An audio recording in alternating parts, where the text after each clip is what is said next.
ప్రియులారా, మరి మరి ఈరోజు మనము చాలా చక్కని అద్భుతమైన అంశమును నేర్చుకుందాం. క్రీస్తుని గురించి మీకేమి తోచుచున్నది అనే అంశము. ప్రియులారా, మరి క్రీస్తుని గురించి మీకేమి తోచుచున్నది అనే అంశము నేర్చుకుందాం. ప్రియులారా, మరి ఈ అంశంలో మనము నేర్చుకొని మన ఆత్మీయ జీవితంను సరిదిద్దుకొని మరి వాక్యానుసారంగా మన ఆత్మీయ స్థితిని సరిదిద్దుకుందాం. ప్రియులారా, మరి ఈ అంశమును మనం నేర్చుకుందాం. ఈ అంశమును నేర్చుకుంటుండగా మరి ఆత్మీయ జీవితమును బైబిల్లోని ఆత్మ సంబంధమైన సంగతులతో సరిచూసుకుంటూ మన ఆత్మీయ జీవితంలో మరి అభివృద్ధి పొందించుకుంటూ దేవునికి ఇష్టమైన వారంగా, దేవుని సంతోషపరిచే వారంగా ఉంటూ ముందుకు సాగుదాము. ప్రియులారా, మరి క్రీస్తుని గురించి మీకేమి తోచున్నది? చూడండి ప్రియులారా, మరి యేసుక్రీస్తు పరిచర్య జరిగిస్తూ ఉన్న సందర్భాలలో మరి శాస్త్రుడు, పరిచయులు వీళ్ళందరూ మరి యేసుక్రీస్తుని గురించి మరి నన్ను గురించి మీరు ఏమనుకుంటున్నారు అని మరి యేసుక్రీస్తు ప్రశ్నిస్తున్నాడు. మరి ప్రశ్నిస్తున్న తరుణంలో వారు ఏమని చెప్తున్నారంటే, పిల్లారా, మనం లేఖనాలు చూస్తున్నాం. మత్తయి సువార్త 22వ అధ్యాయము 42వ వచనమును మనం చదువుకున్నట్లయితే, పిల్లారా, ఒకప్పుడు పరిచయులు కూడి ఉండగా యేసు వారిని చూసి క్రీస్తుని గురించి మీకేమి తోచుచున్నది, క్రీస్తుని గురించి మీకేమి తోచుచున్నది అనే క్వశ్చన్ మార్క్. పిల్లారా, ఆయన ఎవని కుమారుడని అడిగాను. వారు ఆయన దావీదు కుమారుడని చెప్పిరి. చూడండి పిల్లరా, ఇంక అంతేకాదు, ఇప్పుడు ఆయన ఎవరి కుమారుడట? దావీదు కుమారుడని మరి కొంతమంది అనుకుంటున్నారట. ఇంకంతే. అదే సందర్భం మనము ఆలోచన చేసినట్లయితే మరి మత్తయి సువార్త 16వ అధ్యాయము 13 నుంచి 19 వచనాల్లో చాలా చక్కగా మరి లేఖనాల్లో రాయబడి ఉన్నదాన్ని మనము మరి చదువుకుంటూ పరిశీలన చేసుకుందాం. పిల్లారా, యేసుక్రీస్తు శిష్యులను అడుగుతున్న సందర్భం. పిల్లారా, మరి యేసుక్రీస్తు శిష్యులను అడుగుతున్నాడు, నన్ను గురించి జనం ఏమనుకుంటున్నారు, అసలు ఎవరు అనుకుంటున్నారు అనే ప్రశ్నించినప్పుడు మరి వారు ఏమని చెప్తున్నారు అనేది లేఖనాలు చూసుకున్నట్లయితే, పిల్లరా, మత్తయి సువార్త 16వ అధ్యాయము 13 నుంచి 19 వచనాలు చదువుకుందాం. పిల్లరా, యేసు ఫిలిప్పైన కైసరయ ప్రాంతంలోకి వచ్చినప్పుడు మనిషి కుమారుడు ఎవడని జనులు చెప్పుకొనుచున్నారని తన శిష్యులను అడగగా, మరి వారు ఏమనుకుంటున్నారట? వారు కొందరు బాప్తిస్యం ఇచ్చి యోహాననియో, కొందరు ఏలియా అనియో, కొందరు ఇర్మియా అనియో, లేక ప్రవక్తలలో ఒకడని చెప్పుకొనుచున్నారనిది. చూడండి పిల్లరా, మరి యేసుక్రీస్తు శిష్యులను ప్రశ్నించినప్పుడు వారు ఏమనుకుంటున్నారు? జనాలు ఏమనుకుంటున్నారంటే, కొందరు బాప్తిస్యం ఇచ్చి యోహాన్ అంటున్నారు, కొందరు ఏలియా అంటున్నారు, మరి ఇర్మియా అంటున్నారు, ప్రవక్తలలో ఒకడని చెప్పుకొనుచున్నారని వారు చెప్తున్నప్పుడు మరి యేసుక్రీస్తు ఏమంటున్నాడు? అందుకాయన మీరైతే, అంటే శిష్యులను అడుగుతున్నాడు యేసుక్రీస్తు, మీరైతే నేను ఎవడనని చెప్పుకొనుచున్నారని వారిని అడిగాను. చూడండి పిల్లరా, వారి శిష్యులను అడిగి వారి జనాలు నా గురించి ఏమనుకుంటున్నారంటే, కొందరు ఇర్మియా అనుకుంటున్నారు, కొందరు మరి ప్రవక్తలలో ఒకడు అనుకుంటున్నారు, యోహాన్ అనుకుంటున్నారు. అయితే మరి మీరేమనుకుంటున్నారు నన్ను అని అడిగినప్పుడు మరి 17వ వచనంలో చాలా చక్కగా రాయబడ్డది. 17, 18 అందుకు 17, 18, 19 వచనాలు. అందుకు యేసు సీమోను బరియోనా, 16వ వచనం చదువుకుందాం పిల్లరా. అందుకు సీమోను పేతురు, నీవు సజీవుడవైన దేవుని కుమారుడవని, చూడు, దేవుని కుమారుడవని క్రీస్తు అని చెప్పాను. చూడండి పిల్లరా, పేతురు ఏమని చెప్తున్నాడు? నువ్వు సజీవుడవైన దేవుని కుమారుడవని క్రీస్తు అని చెప్పాను. అందుకు సీమోను బరియోనా, యేసుక్రీస్తు చెప్తున్నాడు, అందుకు సీమోను బరియోనా, నీవు ధన్యుడవు, పరలోకమందున నా తండ్రి ఈ సంగతులు నీకు బయలుపరిచనే గాని నరులు నీకు బయలుపరచలేదు. చూడండి, ఈ విషయం ఎవరు చెప్పారు? పరలోకమందున తండ్రి నీకు బయలుపరిచారు కానీ నరులు బయలుపరచలేదు. మరియు నీవు పేతురువు ఈ బండ మీద నా సంఘమును కట్టుదును, పాతాల లోక దారములు దాని ఎదుట నిలువ నేరవని నేను నీతో చెప్పుచున్నాను అంటూ మరి చూడండి, మరి ఏ విధంగా వారు యేసుక్రీస్తుని గురించి వారు ఏమనుకుంటున్నారు అని వారు అంటున్నప్పుడు మరి జనాలు మరి యోహాన్ అనుకుంటారు, మరి ఇర్మియా అనుకుంటారు, ప్రవక్తలలో ఒక్కడనుకుంటున్నారు అని చెప్తున్నప్పుడు అసలు మీరు శిష్యులను అడుగుతారు, మీరు నన్నేమనుకుంటున్నారు అన్నప్పుడు, నువ్వు సజీవుడవైన దేవుని కుమారుడవైన క్రీస్తు అని పేతురు గారు చెప్తే మరి పేతురును, నువ్వు నరులు నీకు బయలుపరచలేరు, దేవుడు నీకు బయలుపరిచాడు అని చెప్తున్న పరిస్థితి చూడండి పిల్లరా.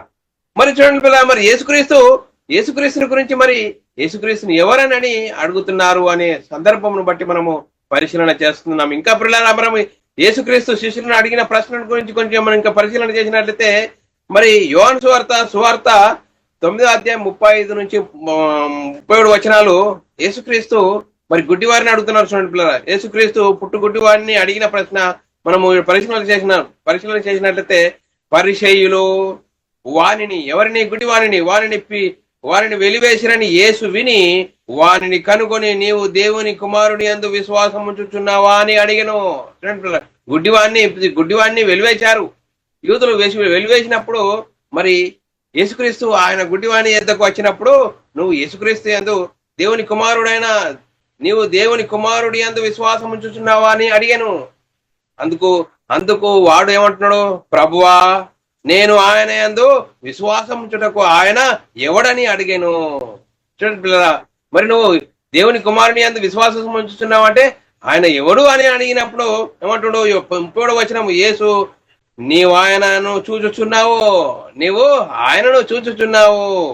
నీతో మాట్లాడుచున్న వాడు ఆయనే అని చెప్పాను. చూడండి పిల్లరా, ప్రత్యక్షంగా మరి యేసుక్రీస్తు ఆ గుడ్డివాడిని కలిసినప్పుడు, నువ్వు ఆయనతో మాట్లాడుతున్నావు అని అన్నప్పుడు నువ్వు మరి దేవుని కుమారుడవని మరి ఆయనకు సాగిలపడినట్లుగా లేఖనాలు చెప్తున్నాయి పిల్లరా. అంతేకాదు, మరి ఇంకా మనం పరిశీలన చేసినట్లయితే, మరి యేసుక్రీస్తు శిష్యులు అడిగిన ప్రశ్నకు మరి యేసుక్రీస్తు ఎవరు అనుకుంటున్నారు అని అంటున్న సందర్భం ఇంకా మనం ఆలోచన చేసినట్లయితే, మరి పిల్లరా, యేసుక్రీస్తు ఎవరని నమ్మాలి?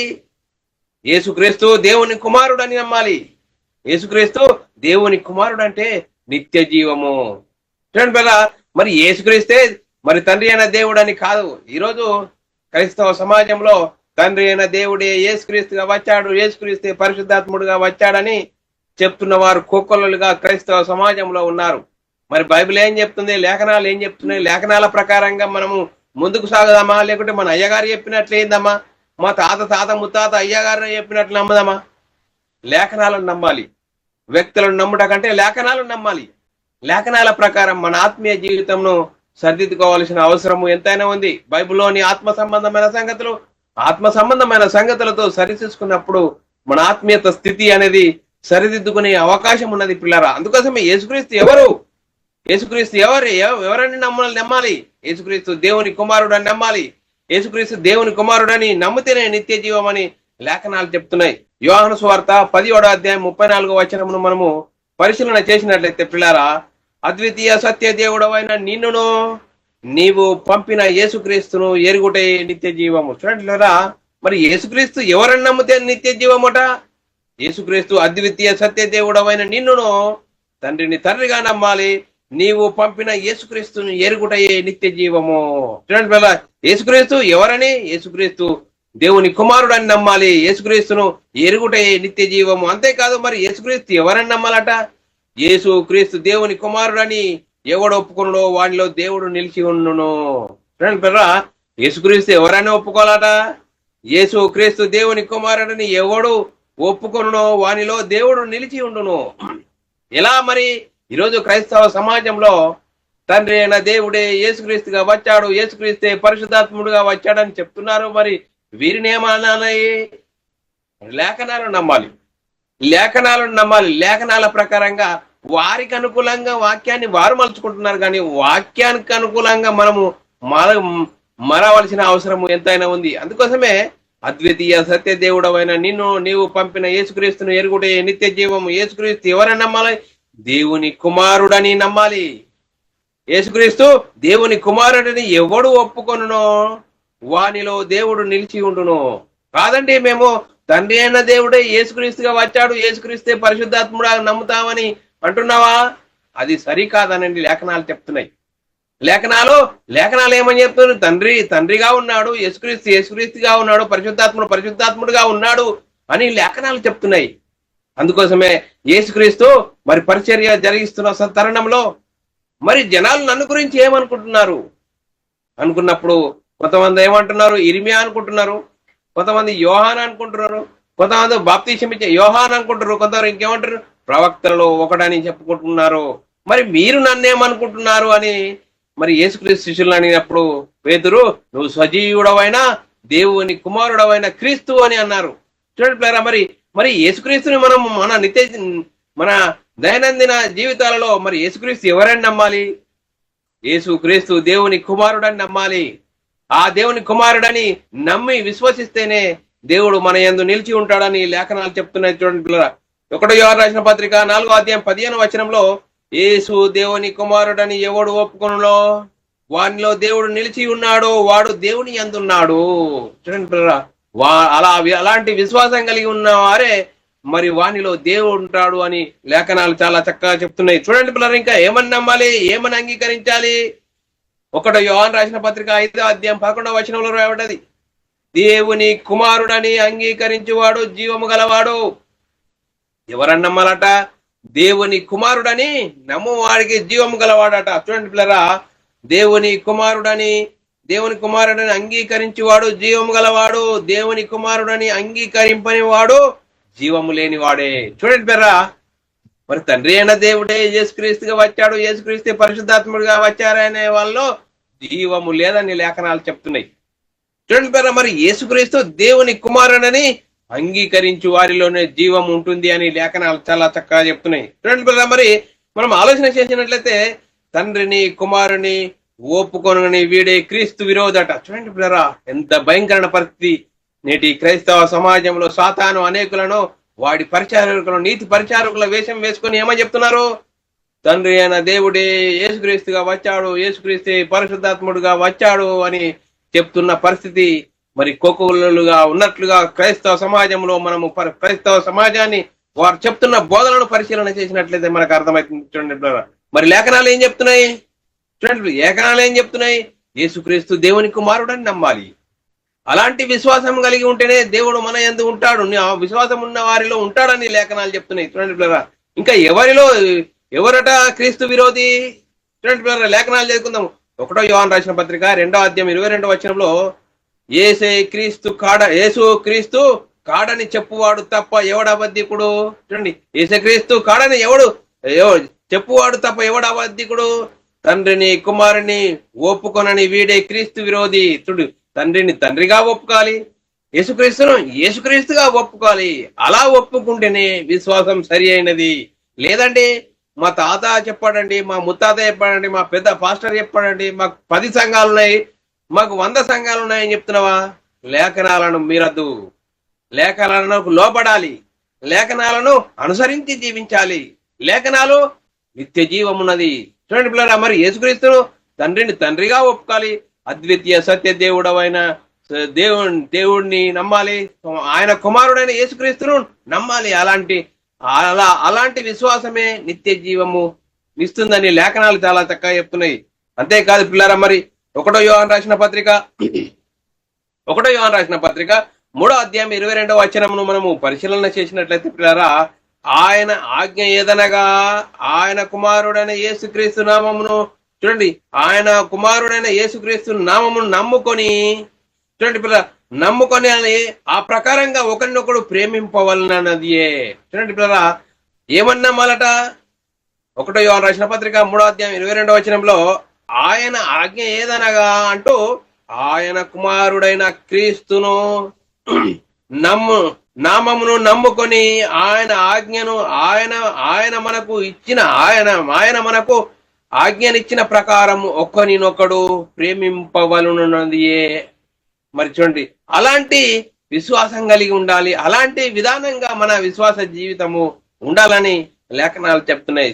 చూడండి పిల్ల, మరి అందుకోసమే యేసుక్రీస్తు పరిచర్య జరిగిస్తున్న తరుణంలో నన్ను గురించి జనాలు ఏమనుకుంటున్నారు అనుకున్నప్పుడు వారు ఇర్మియా అనుకుంటున్నారు, మరి ప్రవక్తలలో ఒక్కడు అనుకుంటున్నారు, బాప్తిస్యం ఇచ్చి యోహాను అంటుండు, ఏలియా అంటున్నారు.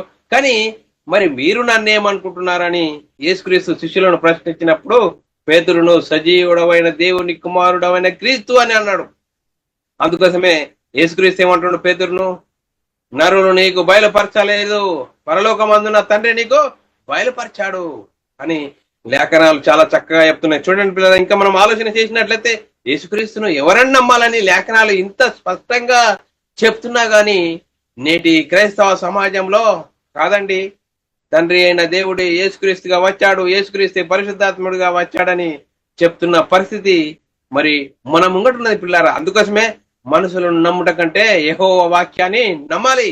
అందుకోసమే లేఖనాలను మనం చాలా చక్కగా మరి మరి వినాలి, చదవాలి, అర్థం చేసుకోవాల్సిన అవసరము ఎంతైనా ఉంది. ఎందుకంటే లేఖనాలలో నిత్య జీవం ఉన్నది.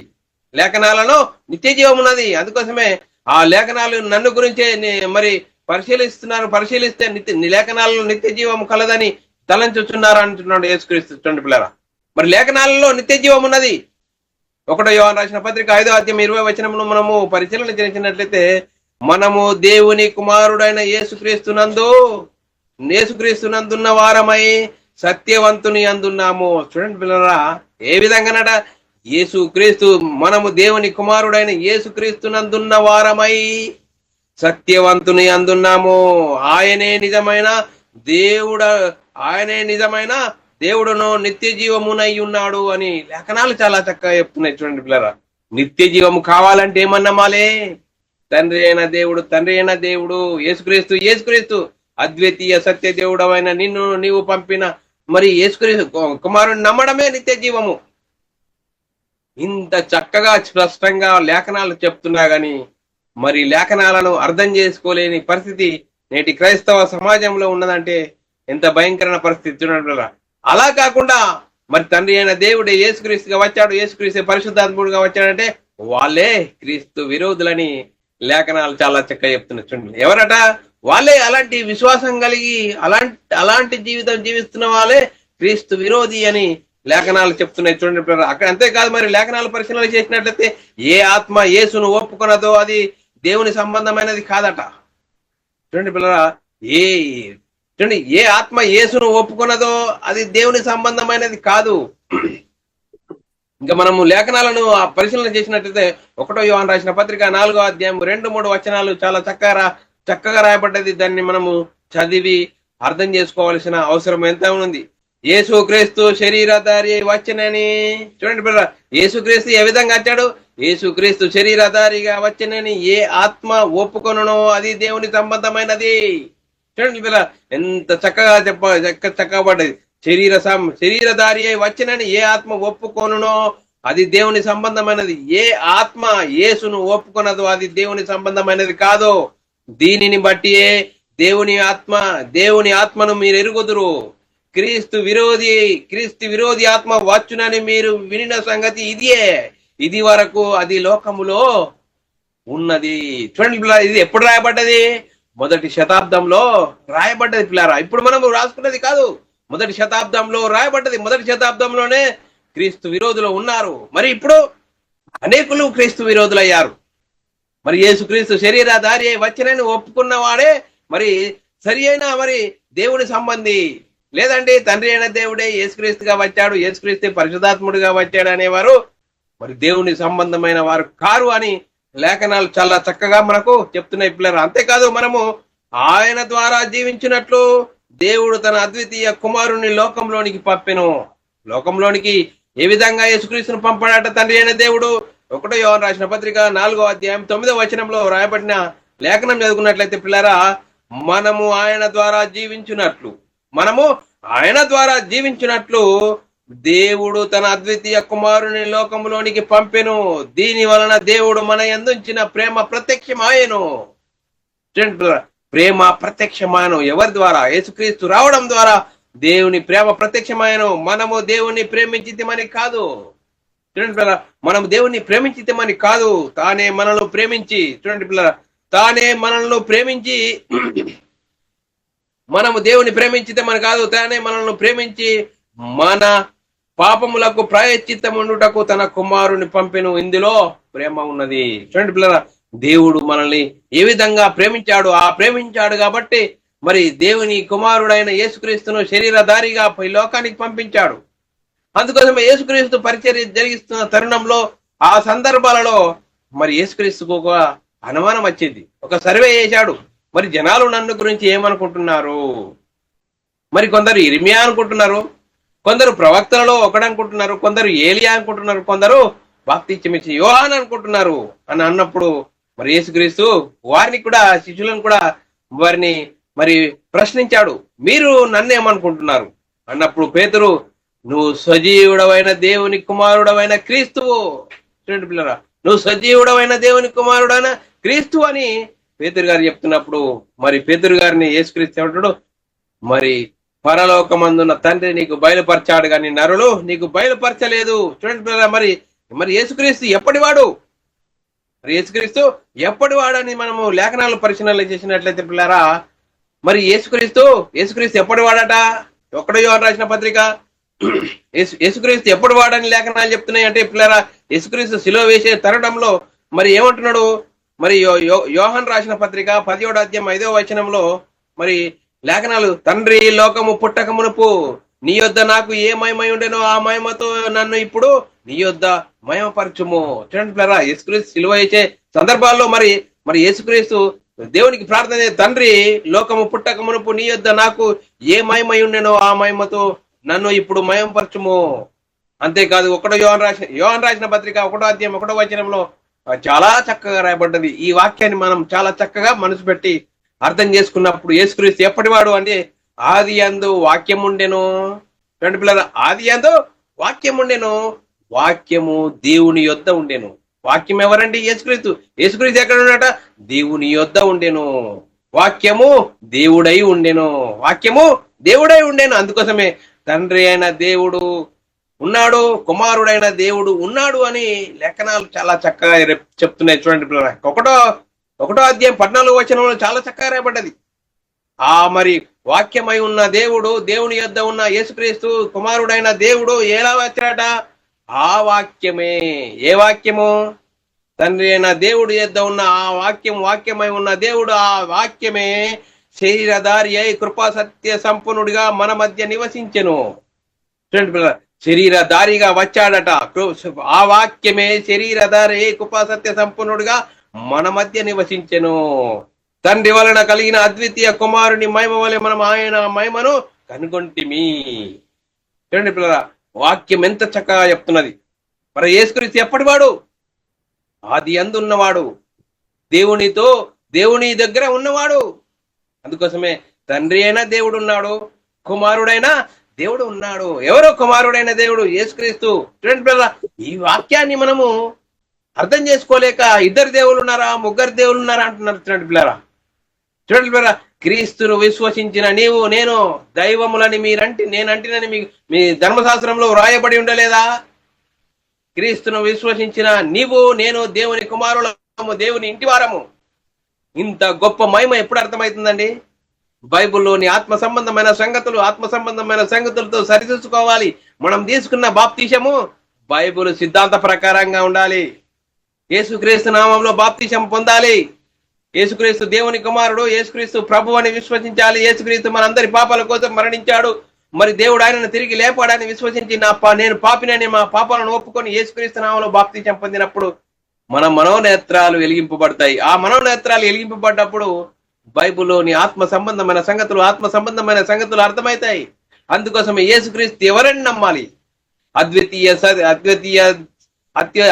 సత్య దేవుడవైన నీవును నిన్ను పంపిన కుమారుడిని నమ్మడమే నిత్య జీవము. దేవుడిగా నమ్మాలి. యేసుక్రీస్తుగా నమ్మినప్పుడే నిత్య జీవమని లేఖనాలు చాలా చక్కగా చెప్తున్నాయి. చూడండి పిల్లలు, అంతేకాదు మరి 1 యోహాను రాసిన పత్రిక 1వ అధ్యాయము 1-2 వచనాలు లేఖనాలు చదువుకున్నట్లయితే, ఆయన ఆది యందు దేవుని యొద్ద ఉండెను, సమస్తము ఆయన మూలంగా కలిగెను, మరి కలిగి ఉన్నదేది ఆయన లేకుండా కలగలేదు. చూడండి, యేసుక్రీస్తు ఎప్పటివాడు? ఆదిలో ఉన్నవాడు. చూడండి పిల్లరా, ఇంత చక్కగా వాక్యం చెప్తున్నా కూడా మరి యేసుక్రీస్తు ఎప్పటివాడని లేఖనాలు చెప్తున్నాయి. కొలస్సీయులకు రాసిన పత్రిక 1వ అధ్యాయం 15-16 వచనాలు మనము పరిశీలన చేసినట్లయితే, చదువుకున్నట్లయితే, ఆయన అదృశ్య దేవుని స్వరూపి అయి సర్వ సృష్టికి ఆది సంభూతుడై ఉన్నాడు. చూడండి, ఆయన ఎప్పటివాడు? ఆయన అదృశ్య దేవుని స్వరూపి అయి సర్వ సృష్టికి ఆది సంభూతుడై ఉన్నాడు. సర్వ సృష్టికి ఆది సంభూతుడై ఉన్నాడు. ఇంకా ఎప్పటివాడని లేఖనాలు చెప్తున్నాయి. సామెతలు 8వ అధ్యాయము 22-26 వచనాల్లో చాలా చక్కగా రాయబడ్డది. చూడండి, యేసుక్రీస్తు ఎప్పటివాడు? ఆదిలో ఉన్నవాడు, సమస్తమును ఆయన ద్వారా కలిగినాయి అని లేఖనాలు చెప్తున్నాయి. చూడండి పిల్లరా, మరి లేఖనాలు చదువుకుందాం పిల్లరా. 22వ వచనం నుంచి మరి 26వ వచనము, పూర్వకాలమందు తన సృష్టి ఆరంభమున తన కార్యములలో ప్రధానమైన దానిగా యెహోవా నన్ను కలుగజేసెను. యేసుక్రీస్తుని ఎప్పుడు కలుగజేశాడు?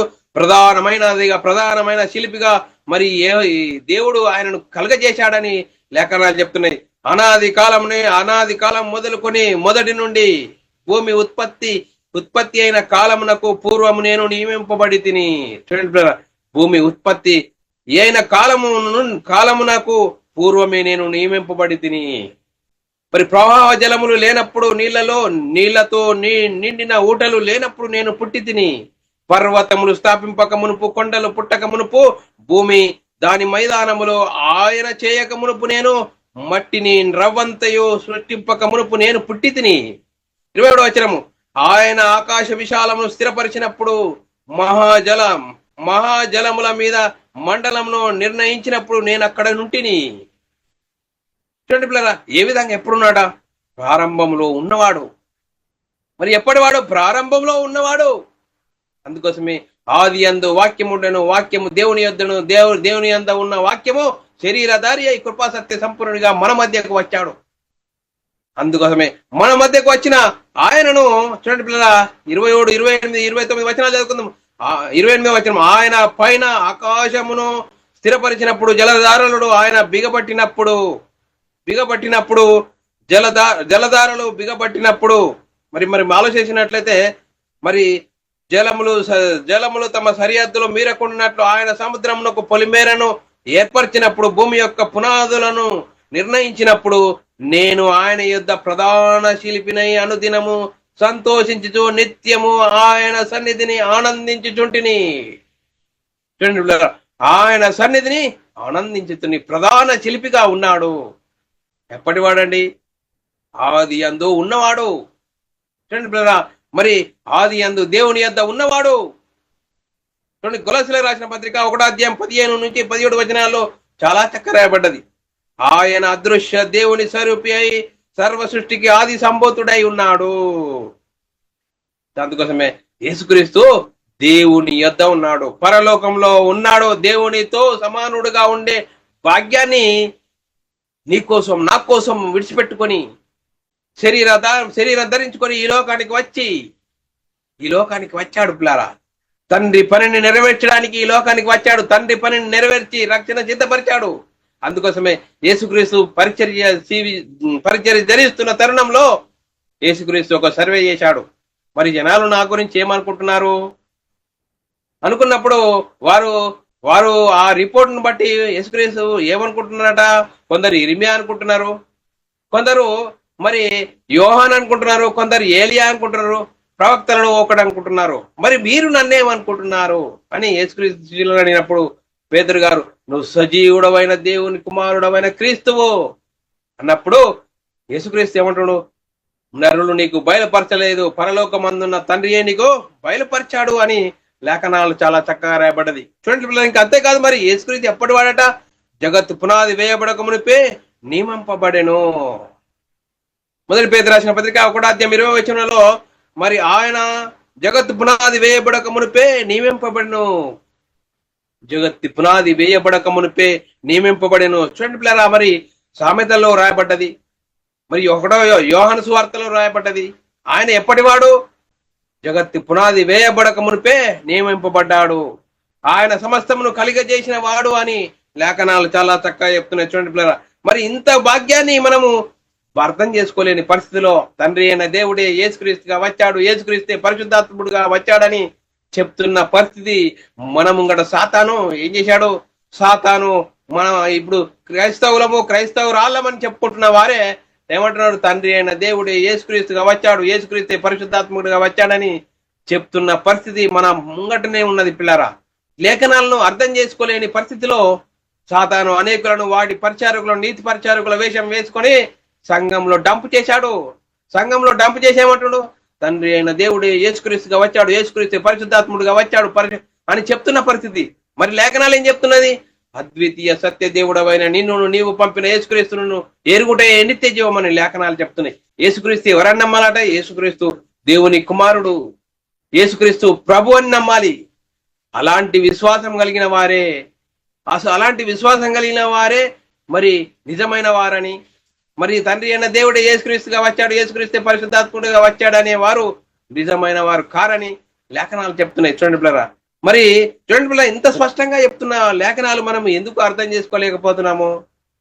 అందుకోసమే పిల్లరా, మనం తీసుకున్న బాప్తిసం సరి అయిన బైబిల్లోని ఆత్మ సంబంధమైన సంగతులు ఎందుకు అర్థం మారట్లేదు? ముఖ భ్రమలో సాతాను అనేకులను నడిపిస్తున్నాడు. ఏ విధంగా నడిపిస్తున్నాడు? తండ్రి అయిన దేవుడే యేసుక్రీస్తుగా వచ్చాడు, యేసుక్రీస్తే పరిశుద్ధాత్ముడుగా వచ్చాడని చెప్తున్న పరిస్థితి కోకొల్లలుగా ఉన్నారు. మరి లేఖనాలు ఏం చెప్తున్నాయి? యేసుక్రీస్తు శరీరధారి వచ్చినని ఎవడు ఒప్పుకున్నో వాడు దేవుని సంబంధి. లేదు మరి తండ్రి అయిన దేవుడే యేసుక్రీస్తుగా వచ్చాడు, యేసుక్రీస్తే పరిశుద్ధాత్ముడుగా వచ్చాడంటే వాడు సాతాను సంబంధి అని లేఖనాలు చెప్తున్నాయి. చూడండి పిల్లరా, మరి లేఖనాలను విస్మరిస్తామా? లేదు ప్రియుల, లేఖనాలను విస్మరించకూడదు. లేఖనాలను అర్థం చేసుకోవాలి. లేఖనాలను మన బ్రతుకులు అన్వయింపజేసుకోవాలి. అప్పుడే మన నిత్య జీవం ఉంటుంది. చూడండి పిల్లరా, మరి యేసుక్రీస్తు ఎలా వచ్చాడు, ఎప్పుడు వచ్చాడు, ఎవరు పంపించాడు? చూడండి, మరి ఆలోచన చేసినట్లయితే దేవుడు తన కుమారుని పంపాడట. ఎక్కడి నుంచి? చూడండి పిల్లరా, మరి పరలోకంలో దేవునితో సమానుడుగా ఉన్నాడు. యేసుక్రీస్తు ఎక్కడున్నాడు? పరలోకంలో దేవుని కుడిపార్శ్వం, దేవునితో సమానుడుగా ఉన్న యేసుక్రీస్తు మరి ఎప్పుడు వచ్చాడు? కాలము పరిపూర్ణమైనప్పుడు. గలతీయులకు రాసిన పత్రిక 4వ అధ్యాయం 4వ వచనం, అయితే కాలము పరిపూర్ణమైనప్పుడు. ఏ కాలము? దేవుడు అబ్రాహాంకు వాగ్దానం చేశాడు. ఎవరిని గురించి? యేసుక్రీస్తుని గురించి. యేసుక్రీస్తు అత్యంత వరకు అబ్రాహాంకు వాగ్దానం చేసిన కాలము పరిపూర్ణమైనప్పుడు దేవుడు తన కుమారుని పంపెను. చూడండి పిల్లరా, ఎప్పుడు వచ్చాడా? కాలము పరిపూర్ణమైనప్పుడు.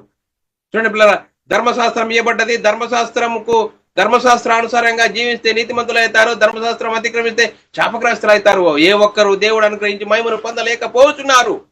అందుకోసమే దేవుడు చూడండి, అబ్రాహాంకు ఇచ్చిన వాగ్దాన కాలము సంపూర్ణమైనప్పుడు, కాలము పరిపూర్ణమైనప్పుడు దేవుడు తన కుమారుని పంపెను. ఎలా పంపాడు? శరీరం ధరించుకొని ఈ లోకానికి వచ్చాడు. శరీరం ధరించుకొని ఈ లోకానికి వచ్చి యేసుక్రీస్తు పరిచర్య జరిగిస్తున్న కాలంలో, ఆ సమయంలో మరి యేసుక్రీస్తు ఏమంటున్నాడు? మరి యేసుక్రీస్తు జనాలు నన్ను ఏమనుకుంటున్నారు అన్నప్పుడు, కొందరు ఇర్మియా అనుకుంటున్నారు, కొందరు యోహాన్ అనుకుంటున్నారు, కొందరు ఏలియా అనుకుంటున్నారు, కొందరు ప్రవక్తలలో ఒక్కడు అనుకుంటున్నారు. మరి మీరు నన్ను ఏమనుకుంటున్నారు అన్నప్పుడు మరి పేతురు గారు, నువ్వు సజీవుడవైన దేవుని కుమారుడవైన క్రీస్తువు. అందుకోసమే యేసుక్రీస్తు ఏమంటాడు? నరులు నీకు బయలుపరచలేదు, పరలోకమందున్న దేవుడు నీకు బయలుపరచాడు అని లేఖనాలు చెప్తున్నాయి. చూడండి పిల్లరా, మరి ఇంత స్పష్టంగా చెప్తున్నా వాక్యాన్ని అర్థం చేసుకోవాలి. మరి చూడండి పిల్లరా, యేసుక్రీస్తు పరలోకంలో ఉన్న యేసుక్రీస్తును ఎవరెవరు పంపారట?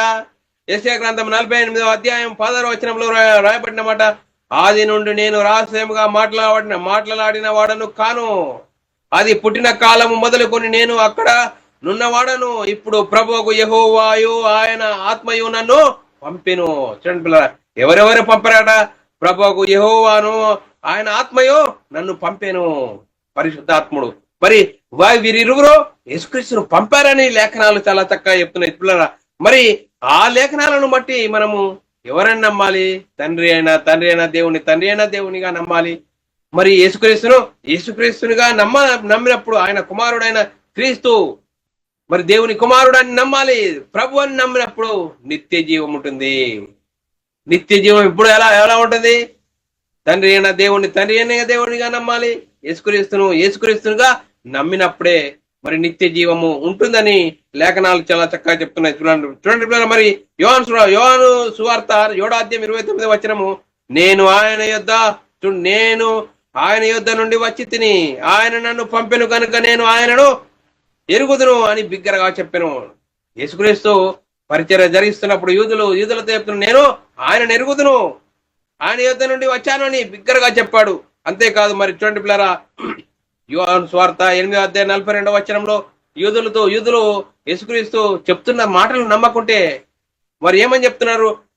యేసు వారితో ఇట్లా నేను దేవుడు మీ తండ్రి అయిన ఎడల మీరు ఎందుకు నేను చెప్తున్న మాటలు నమ్మట్లేదు అని చెప్తూ యేసు వారితో ఇట్లా, నేను దేవుడు మీ తండ్రి అయిన మీరు నన్ను ప్రేమింతురు, నేను దేవుని యొద్ద నుండి బయలుదేరి వచ్చి ఉన్నాను, నా అంతట నేను వచ్చి ఉండలేదని ఆయన నన్ను పంపెను. నేను ఎక్కడి నుండి వచ్చాను? నేను దేవుని యొద్ద నుండి వచ్చాను. దేవుని మాటలే చెప్తున్నాను. దేవుని మాట ప్రకారంగా నేను నా జీవితాన్ని కొనసాగిస్తున్నాను. దేవుని పని చేయడానికే ఈ లోకానికి వచ్చాడు, శరీరం ధరించుకొని వచ్చానని లేఖనాలు చాలా చక్కగా చెప్తున్నాయి. చూడండి పిల్లరా, యోహాను సువార్త 1 యోహాను సువార్త 4వ అధ్యాయం 9వ వచనము చదువుకున్నట్లయితే, మనము ఆయన ద్వారా జీవించినట్లు, చూడండి, మనము ఆయన ద్వారా జీవించినట్లు దేవుడు తన అద్వితీయ కుమారుని లోకంలోనికి పంపెను.